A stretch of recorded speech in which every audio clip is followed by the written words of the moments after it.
probably come clean on this one. Whoa! I just like this. My Twitter handle is just my name. It's just @Hagen, no space, no underscore. I did not tweet anything. In fact, I was super old school. I asked for permission from her father. He said yes. I got down on one knee in a public place. All the things that you're supposed to do, right? So thank you, Dan and Tony. This is only like 2 weeks ago, so I'm starting to blush now. This world of reputation management, social marketing, social media is one that's near and dear to us at Vendasta. The reason why you haven't heard of us is that we don't market directly to small medium businesses, but we work with 100,000 plus small medium businesses through large partners like the Times Union. So we are behind the scenes and providing tools and means for businesses to listen to what their customers are saying about them. The world is a different place today than it was 10 years ago. 10 years ago, your consumer could have an experience with you and go back to their home, go back to their place of work, go to their neighbor's house and tell them how wonderful you were or perhaps how challenging you were. But the conversation kind of ended there. Today they can go online and they can kind of scream from the rooftops and they can reach hundreds, thousands, tens of thousands. They can write a review that could be that could influence your next customer's decision to either come to your place of business or to call you or not call you. They can write this on Twitter, they can do it on Facebook to their friends, they can do it on a myriad of places. We all know this story. So this is the world that we work in, trying to bring some sense to it to you as a business. I just kind of have a question. I kind of categorize businesses sort of in two areas. You're either in the service business, meaning you provide services, or maybe you're in the product business, you sell products. I know that there could be a little bit of an overlap, but if I could just kind of see who's in the service business, meaning you provide services, and who's in the product business, meaning you sell products. Okay. And, we'll call it 30-70. So when we think about this whole world, we think about a shift that's happening, and a shift that's happening in that social media is changing the world, and that we kind of think that social media is the world, and that the world is social, and maybe it makes you get this face sometimes, this face of like, I wonder what this means now. But the world has always been social. I think it's just a little bit more of an amplified voice than what it was before. So what's really going on is that there's a shift, and that there's a shift between maybe the new media and how it's fundamentally different than the traditional media. It's not to say that the traditional media has gone away. In fact, traditional media is strong. Broadcast is strong, newspaper print is strong, online newspaper is strong. But new media is a fundamentally different sort of world. And now it's not maybe this different, but this guy is a little bit different. But it's different. There's a difference here between new media and traditional media. So when we look at traditional media, there's some things that we can know about it. It's generally institutionally controlled. It's a mass communication. It's typically one way. You can create a print ad, if you will. You can create a billboard ad. You can buy a bus bench. You can do direct mail, and it's your message. And you draft that message and you send it one way. There's not really a two-way loop on that one. It's a one-way message. The thing that's kind of unique about it is that you can kind of tell any story and you can essentially buy it. So that's the traditional media way. And you know, it can be abused or it can be used in a very effective way. Now, maybe back, I don't know, this is a long time ago, well before me, but the Soda Pop Board of America asked the question in a print ad saying, you know, is there a better time to start than to start early? And it says down here, how soon is too soon? Not soon enough. Laboratory tests over the last few years have proven that babies who start drinking soda during that early formative period have a higher chance of gaining acceptance and fitting in during those awkward preteen and teen years. Hey, you could publish that ad today. You'd have a mass revolt probably over social media, but that is really what traditional media can allow you to do, right? It can allow you to just be one way. Buy a message, send it out, right, wrong, or indifferent. In the social media or the new media world, it's a little different. It becomes a community-owned conversation, right? And it's one that's two-way. It's not single in its entity who controls it, right? So you can have these conversations over many channels. You can have them in a way that can provide quick and easy feedback and loops. You can have commenting by the community in those things. The consumer and the business often have an equal opportunity to have a voice, right? So it's not just a one-sided voice, but both can participate in that. And you know, it's not, in essence, a media world that you can just buy. You can't just throw money at it in the same way. Now, you do need to put effort behind it. And so you look at a huge company like Coca-Cola, and on their Facebook page, which has, I can't even remember the number of likes, they wrote this on March 14th, carpool, recycle, or wash your clothes in cold water. What action will you take to help conserve the polar bears in their Arctic home? I mean, what does this have to do with Coca-Cola, right? They're just trying to connect with the consumer and show a bit of their personality. And maybe for those of us that live in Canada, keep the polar bears in the north and not in my backyard, right? That's what I'm hoping that this campaign is all about, but I don't think it is. And you know, 2,100 people liked it, and I think I saw this on my Facebook feed the day it went up. So within maybe hours, thousands of people like it, thousands of people comment on it, thousands share it, maybe more like the page. So it's just to maybe explain that you can maybe have that old print ad 70, 80 years ago, but this kind of becomes a little bit different way of connecting with your customers in the social media world. Now, of course, with this, there's risks, there's opportunities. I think the biggest risk that sometimes people think about is that you cannot control it, and this loss of control, and that it suddenly becomes out of control. And I think that if you look at the social media space and you look at the opportunities that exist in it, I think that you'll see it in a way that you can really kind of see a lot of really strong benefits.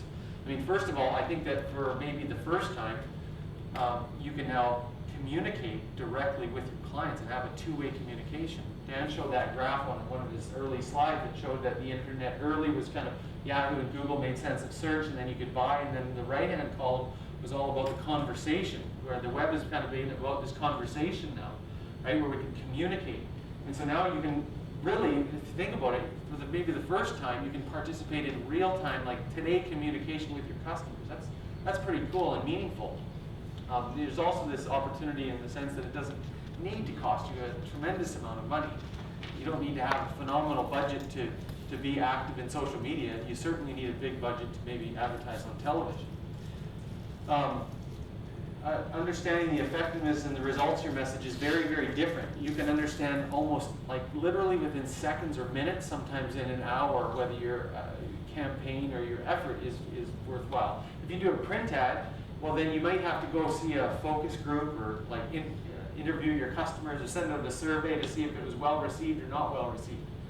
Right? What if it offended somebody? You don't necessarily know that the day it goes out in a print or a traditional media channel.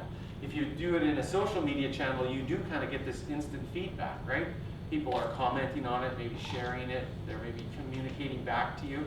So there is that benefit, and I think it becomes an opportunity for you to communicate and see the real-time sort of effectiveness of what you're achieving. So when we talk about reputation, we think about your business's reputation or your brand.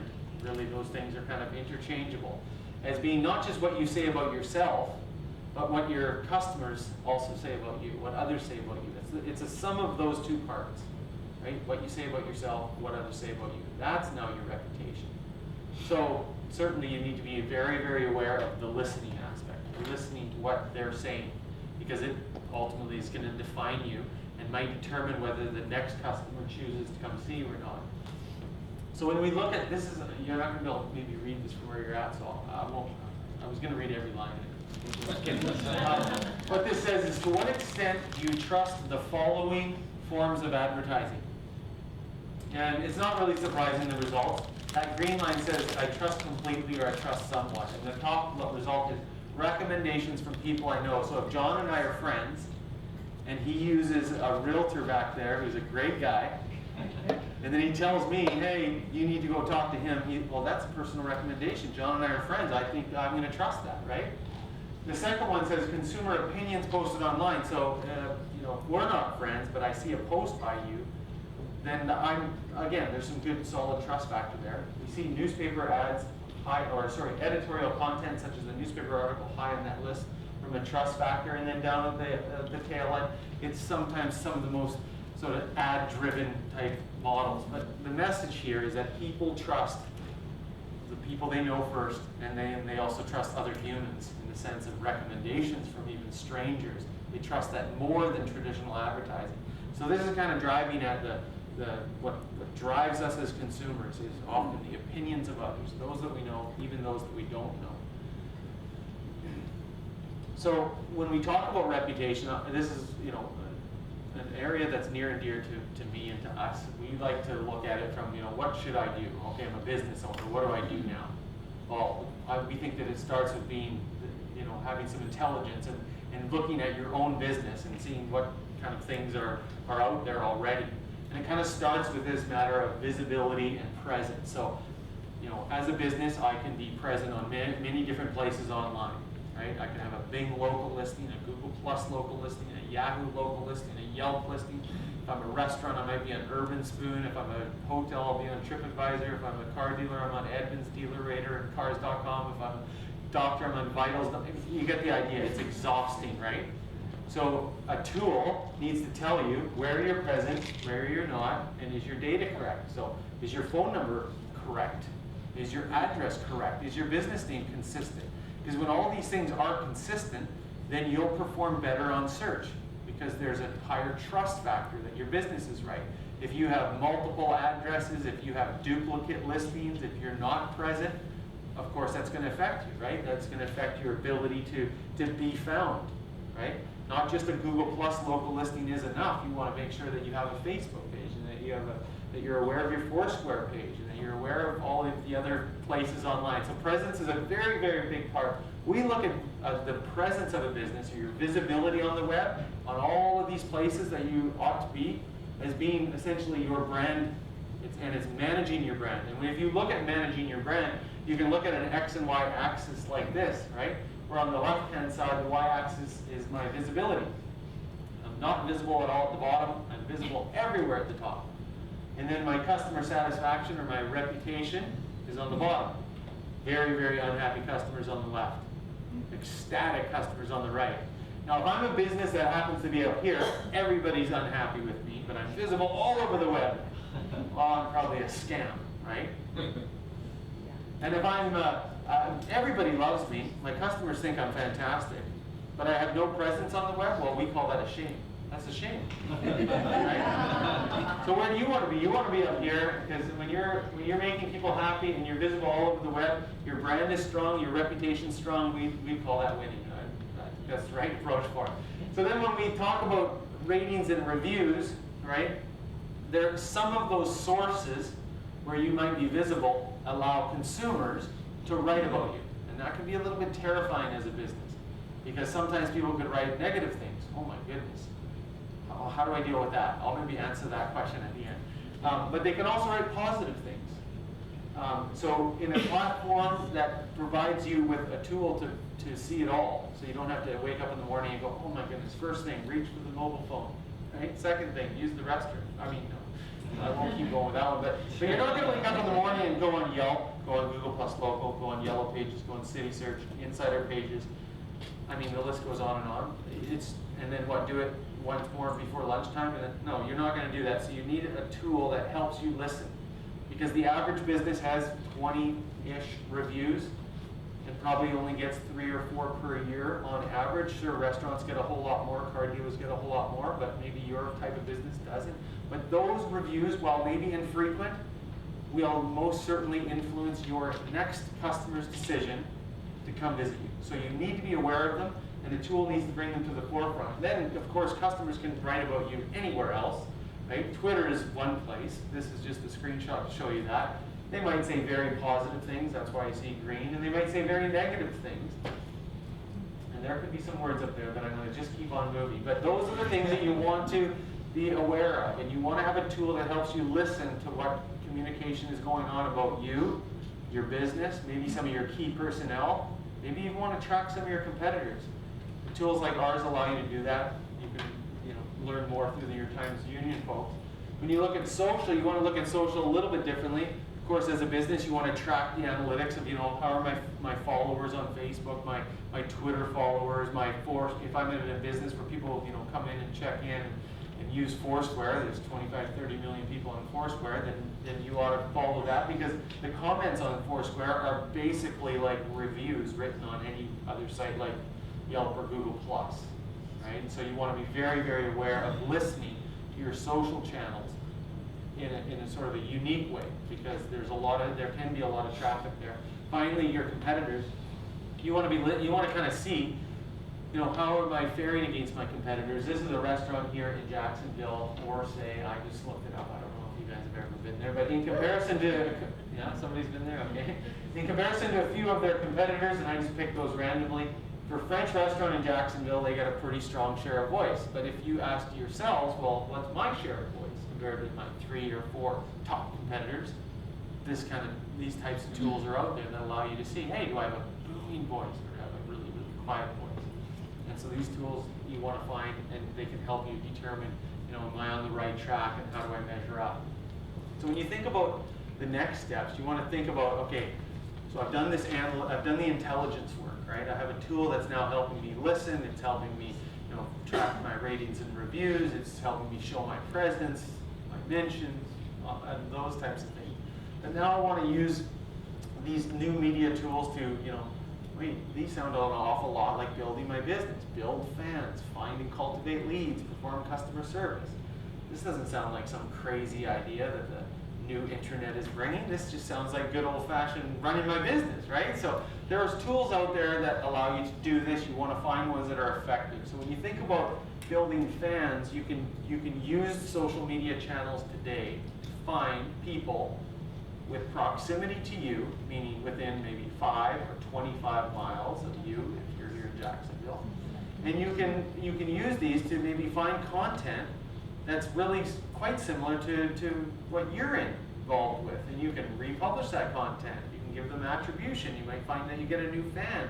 There's all kinds of ways that you can build fans and find great content for your social channels through a tool like this one. You can also use this for lead gen. Now, Dan commented about the locksmith that was scouring Twitter.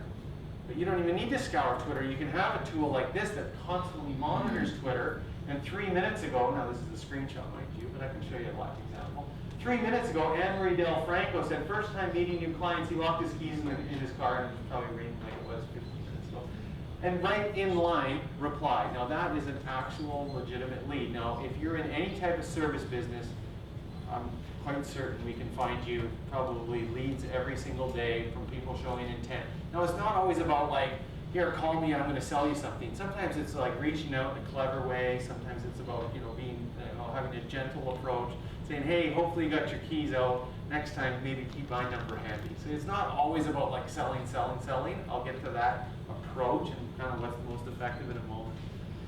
Also, when we talk about customer service, you must listen to what's being said and be able to respond in line. And if you're trying to listen to your sort of 4 or 5 major channels and like have 4 or 5 windows open on your desktop, I mean, that becomes a little bit challenging. So a tool that allows you to see them all in line and be able to reply in line is something you want to consider. Because if somebody walked into your place of business, I did that. I didn't do that. It does if somebody walked into your place of business or called you on the phone and said, what time do you open till on Friday? And there was just radio silence, right? Or if they opened the door and asked and the person at the desk just looked at them, well, that would be terrible customer service, right? Like, you just wouldn't do that. Well, that's what's happening on some Facebook pages and Twitter accounts and LinkedIn profiles and so on today. People are asking you questions. I can show examples of this. It's happening almost like regularly. You want a tool that helps bring it all into one place that's meaningful, or at least be aware that this is something you need to really pay attention to. You want to be able to post to all of your pages from one spot. So if I want to draft like, hey, I'm going to be having an open, so for the realtor, my friend, you might say, I have an open house on Saturday at this address. Well, what if you had a nice tool that you could post this at midnight tonight so that it would go out at 3 o'clock tomorrow and it would go up on all of your channels at the same time?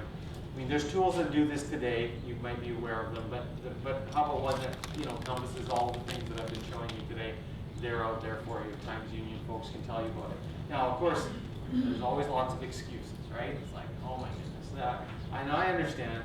A very common excuse is, I just don't have time. Like, I'm so busy. And maybe you feel a bit like my cell phone did a couple weeks back, where you're at 1% at 8:30 in the morning, right? And you're like, I don't know how I'm going to have time for this, right? So this is certainly a position that many people feel like they're in. And I think that by finding tools that make you most effective with your time, so you're not kind of getting too scattered, is going to help you an awful lot. But I think when you see the amount of volume of activity, and Dan did a great job, you're going to see a lot of really cool tools coming from Constant Contact and after me. You want to make time for these things. You might say to yourself, well, I don't have anything to say. And I love what Constant Contact says. Well, the less you write, probably the better, because no one really likes to read, right? So it's not really about having tons to say, right? But it's about having some things to say, right? It's about showing your personality. It's about being consistent. It's about just realizing that I don't have to be an editor. I don't have to be an author. I don't have to write long posts. I need to be interesting and engaging. And sometimes you say, well, it's not going to work for me. It doesn't work for my type of business. Well, that graph that Dan showed, where it had a restaurant and a plumber, I believe, and a couple other categories, on almost every category, there's activity online. And if you looked at the plumbing category, if you went back to 2011 on that, it was at the same point today as restaurants were in 2011.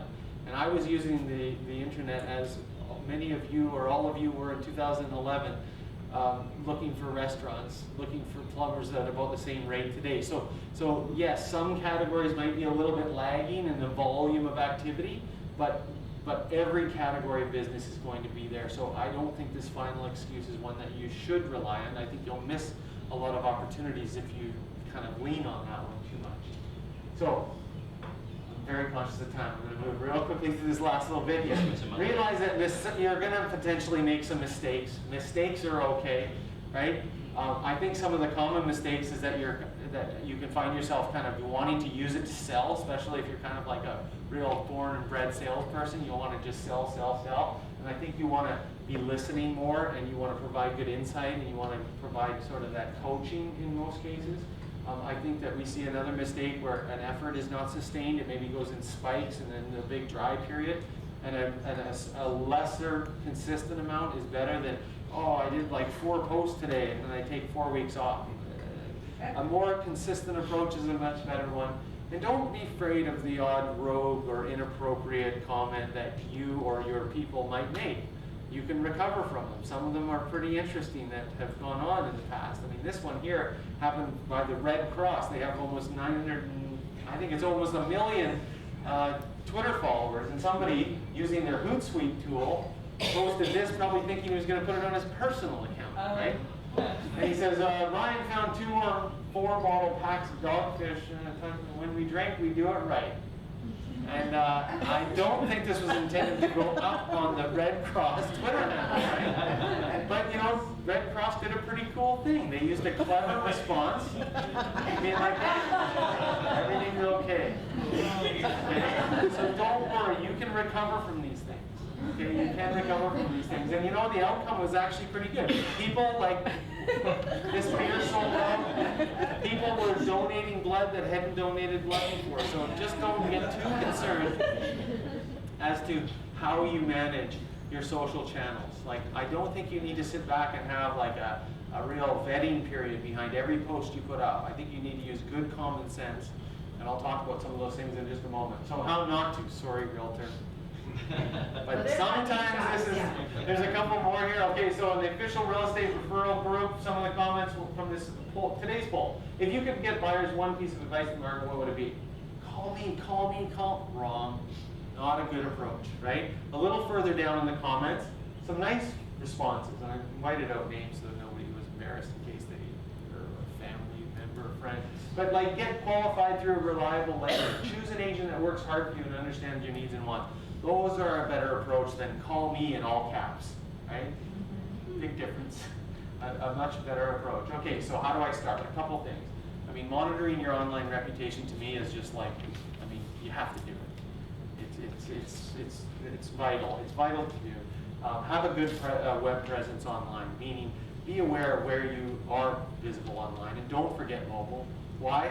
Well, Dan already told you many reasons why. This was me at a Rangers game, and I was with these first 4 people, and I just turned at one point when the game was on and saw all of them on their mobile device. And then when I took this picture, I noticed that guy was talking on the phone, somebody else had it. There's 9, 10 phones there within my section at a professional sports game. So you do need to be very, very attentive to your mobile sort of strategy and what you're doing. You want to claim and enhance your online listings in all the places that make sense. There's the top profiles that make the most sense early on, of course. I haven't touched on things like Instagram and Pinterest. Those are just, I mean, depending on your category of business, they might be very, very important for you to think about. Obviously, your Facebook page is very vital, as well as any vertical specific site, right? So if you're in a particular industry, you might want to pay attention to some very specific sites for you. If you're an apartment owner, you'll care about things like apartments.com, an apartment guide, apartment ranking, and so on. Right? And if you're in restaurants, you have a very different one than if you're a lawyer or a medical doctor or what have you. So be aware of the vertical specific sites. And then there's a couple simple rules that we think are just common sense, good approach. I think, you know, listening and responding and just being a part of the conversation is the right approach. It's not that you never sell, but just don't always be selling, and just take a softer approach. It'll get you further in the long run. You want to show your personality. You know, showing your personality will help your customers appreciate that you're real. This is from a plumber in Seattle, so that's Fox Plumbing and Heating, and they posted this ridiculous video of some, and I watched a bit of it before I ended it, but I mean, it showed their personality. It's a pretty hysterical video if you have a sense of humor, I guess. But you know, as a plumbing and heating company, it showed a little bit more than just, hey, we fix toilets and drains, right? You want to think about helping and inviting people, and you know, this is a little bit like Dan talked about with the plumber posting videos, where you're being helpful and you're using social in the way that's done that. You want to share and contribute to the conversation. That same plumbing and heating contractor posted this tweet, you know, 10 home maintenance tips for spring. They have 236 followers. That link goes to an HGTV article, not written by the plumber. So you can find content that others have written, right? The Times Union creates great content. Jacksonville.com has great content. You can use that content to repost. They'll love the fact that you're sharing their content, and you'll get good, relevant content that's interesting to your audience. So you want to be thinking about this from the entertainment factor even. No one wants to go to a social channel just and see all ads about the business. Just like I don't want to flip to a channel on my television and find all ads, right? I'm going to switch the channel. People are going to unlike your page. They're going to unfollow you on social media. So you want to show some of that personality. You want to have that entertainment factor in there. Thank you very much.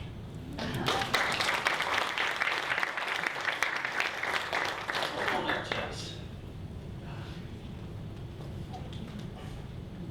Thank you for clarifying your proposal. Goodness.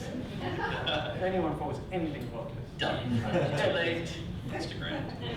So, Jess, I hear you say that brands have less control over reputation and message now that social media broadcasts and amplifies consumer conversations. But how much stock do people really put in those voices? Do you think that that's just a very vocal minority? Well, what we're seeing a growing trend in is this connection to your identity. And the days of just being some anonymous user on the internet are becoming further in our past than in our future. So when you talk about ratings and review sites, two of the biggest are Yelp, Google+, Local. When you get into the verticals, you know, there's many that are very substantial in verticals. But when you go to post a review on Google+, Local, it's connected to your Google+ account. My Google+ account is Chess Hagen. So this connection to my identity is doing a couple things. First of all, these sort of rogue comments or submarining businesses, or you know, the disgruntled ex-employee or the irritated competitor. It's becoming more difficult for that type of trickery to happen, or you know, sort of steamrolling business. You go on Yelp, and if you just created a profile today and posted one positive comment about your business, it's likely gone tomorrow because the Yelp filter says that it doesn't look legitimate. And if you think about it in common sense terms, it isn't legitimate unless that Yelp profile exists and starts to show itself having a bit of a profile of being a real person, right? Even if I go on Yelp tomorrow and create a negative comment or review and then never write another one, well, that's also a bit suspicious to their filter, right? So we're seeing much more of, you'll go to a site, they'll want to connect you to your Facebook account. Well, they'll do that so that you now have identity there. And with identity comes, a little bit more accuracy and people's more good behavior, so to speak. So I think that the days are more towards what we're seeing with a Google Plus that follows you around, your Facebook that allows you to connect, and these types of things where your identity is connected to me, Chess Hagen. And then I start to act in a way that's maybe different than I would have before, where I could scour away in my basement and write a whole bunch of positive or negative reviews to prop up or drive down business. Are fan and follower accounts important? I read that half of all Twitter accounts are fake or inactive, and it's pretty easy to buy fans and followers in various marketplaces. How should businesses measure success in this area? Well, I wouldn't recommend getting engaged over social media. Thanks, man. I'm never going to live this one down.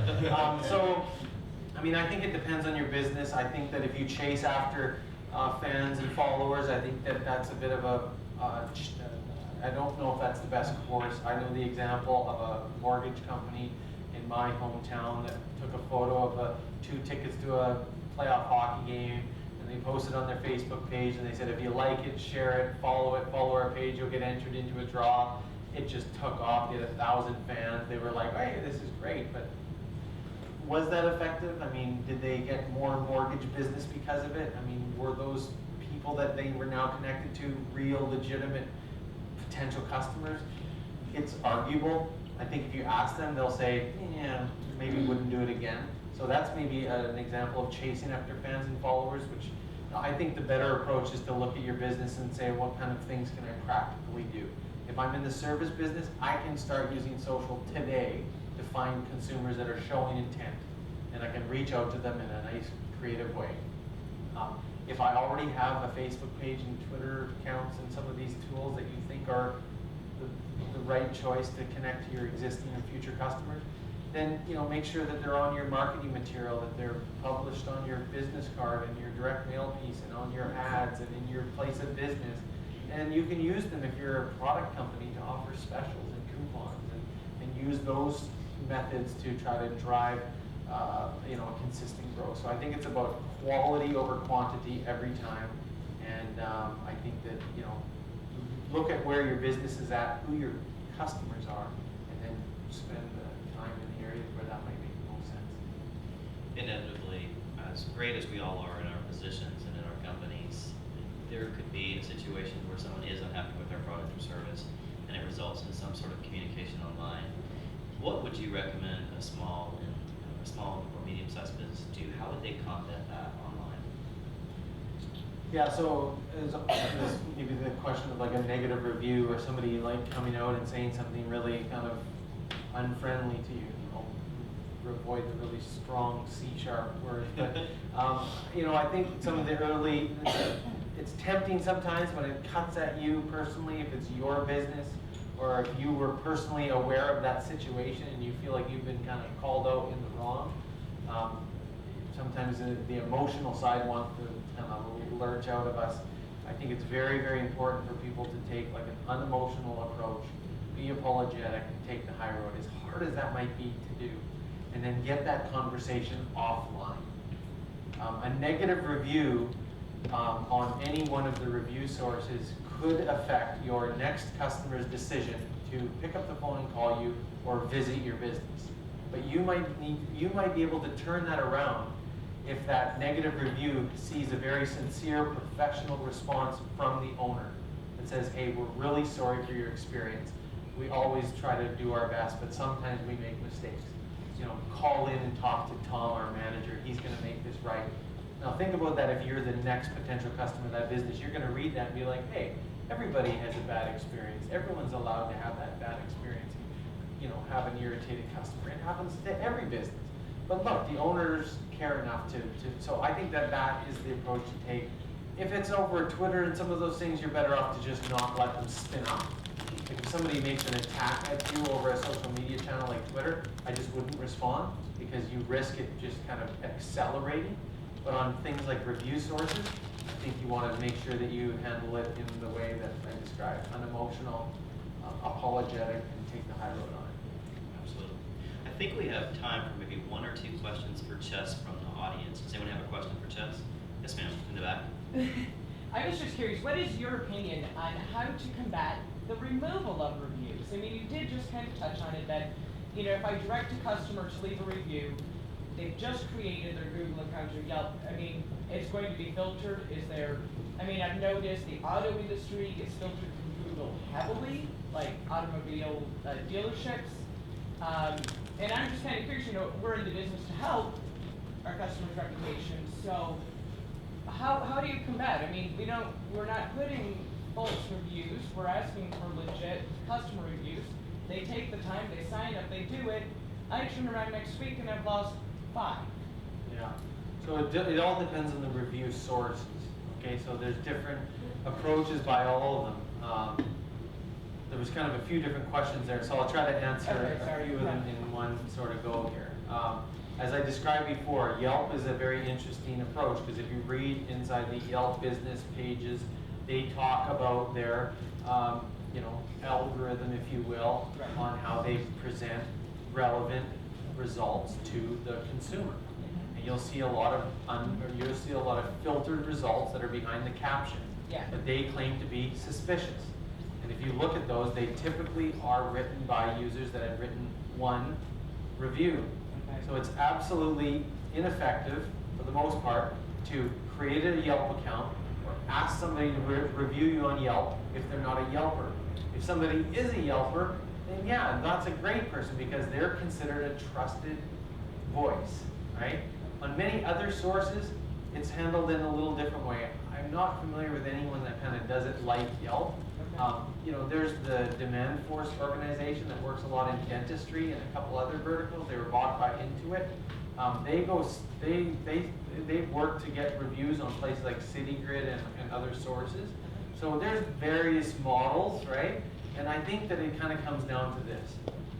If you try to trick the system, it's not going to work out in the long term. So it's about legitimate, real voice of the customer.